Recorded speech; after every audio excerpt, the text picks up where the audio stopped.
world's shortest car review, the BMW M2 is good. Very good. In fact, I'd even go so far as to say it's great. So, tell you something you don't know? Well, this one is a little bit special. You see, as well as the usual 272 kilowatt, 465 newton meter turbo straight six engine that every BMW M2 has, this particular car has got an M performance exhaust system on. And that makes it, a little bit extra tasty.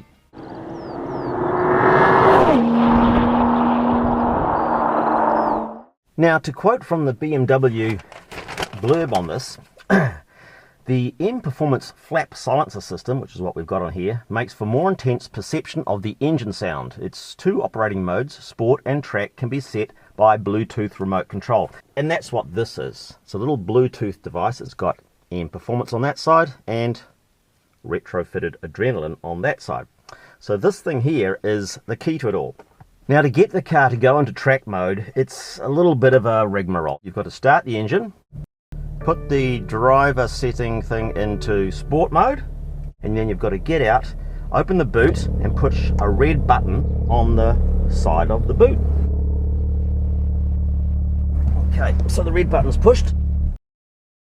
We get this little thing here, our little Bluetooth friend, and we double click that.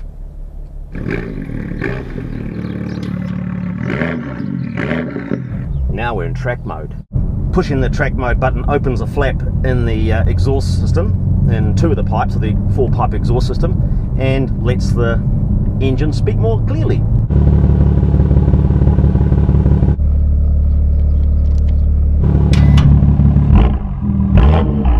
It is quite a perceptible difference. It's quite a bit louder on the outside and on the inside.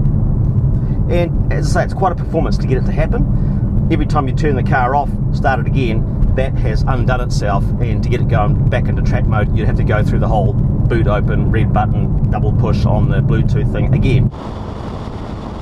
But I know what you really want to know is, how does that exhaust sound under load?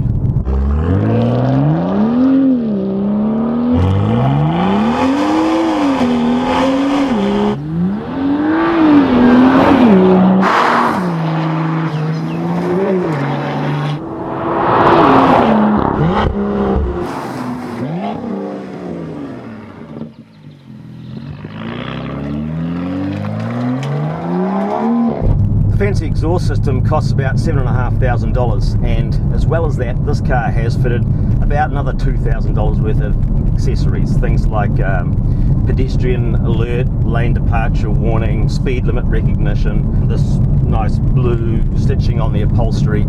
So the total cost of this particular car, $126,650, which is about $9,600 up on the base price. But it is a very, very fine car. There's no doubt about that. I mean, you already knew that, right? I think the thing that really appeals about the M2 is it's just kind of, it's so minimalist. I mean, the steering wheel spokes have very few controls on, but they do all the things that you'd really want. You know, the instruments, really simple, no superfluous elements in there at all. It's just exactly what you need and nothing more. That's carried over to the outside of the car. Yeah, the bodywork is kind of flared and stretched around the mechanicals, only barely containing them. It's like the Incredible Hulk just waiting to burst out of the shirt. I guess you could just live with it as a regular run around town car.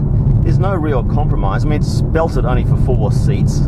There's a sort of potty arrangement in the middle of the back seat, but the centre backrest portion folds down, so you do get access to the boot, which is not of inconsiderable size. So from a practicality point of view, the car's not too bad really. You've got a 7-speed dual clutch transmission, so it's very much manual in its feel. There's no slurring or torque converter sort of slushiness in the whole equation.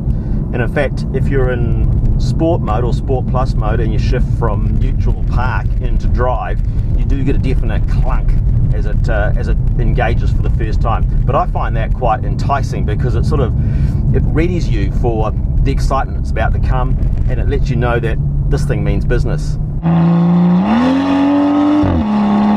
this thing will do 0 to 100 kilometers an hour in 4.3 seconds. That's properly quick. So the car goes well in a straight line and on the flat. Well, which car doesn't? But how does this thing go around corners?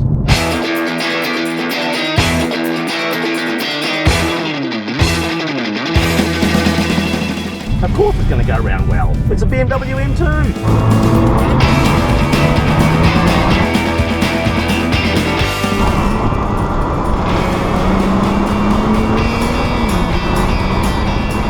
Breathtaking, really lovely, lots of fun, very quick, but not hard work, you know, not hard work at all. Very communicative, fantastic, really fantastic. Now we all know that no car is perfect, so here comes this BMW M2's biggest problem from my point of view. The air conditioning is too cold. You know, I have it set to, for instance, 19 degrees now. I think it feels more like 16, maybe 17 degrees. That's a problem. Tiny problem. I don't know about the extra $7,500 for the track-focused M Performance exhaust system. It's such a palaver to get it to go that I think within the first couple of weeks of showing it off to your mates, you'd probably never use it unless you actually did go to the track. But I guess if you want the nth degree of M car, then yeah, you would go for the track exhaust system. But remember, it's only for use on the track.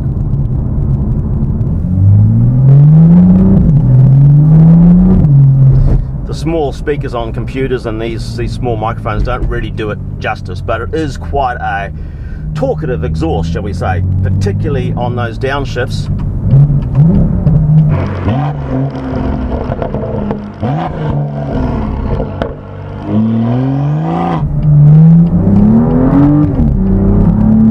We get all the crackles and pops and kind of snarly throat clearing stuff that makes the car so lovely to drive.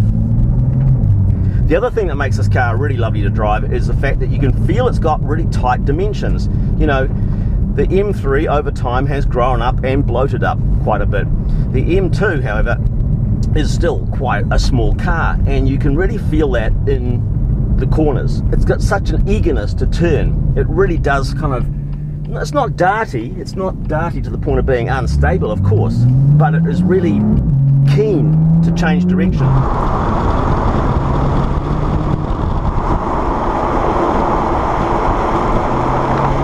There's something about these BMW M cars that really deliver that little bit extra that a driver really appreciates. The fact that the steering wheel is round, you know, and we all know that flat bottom steering wheels seem to be on trend at the moment, but somewhere in BMW they've decided that, well, look, the steering wheel could be upside down and going through your hands at a great rate of knots, so let's make it familiar and comfortable and, you know, accurate wherever you are on its circumference. So let's make the steering wheel round. It may not look as groovy in photos or in videos, but in your hands, when you're going through really twisty roads like I've been through today, it actually makes perfect sense, because everywhere you go on the circumference, it's always the same distance from the hub.